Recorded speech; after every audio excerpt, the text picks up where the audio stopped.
How to factory reset Samsung Galaxy Z Flip 5 using phone setting. Open the app drawer on your device. Tap the settings app. Now scroll down up to general management. Tap on a general management. Now scroll at the end. Tap on a reset. Again scroll down. At the end you can see factory data reset option. Tap on it.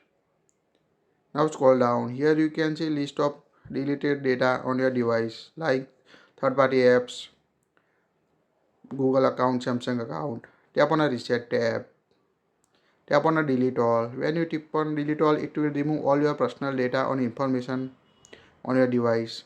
So make sure backup your important data before factory data reset your Samsung Galaxy Z Flip device. Make sure backup your data before reset it. That's it. If you like it, share it.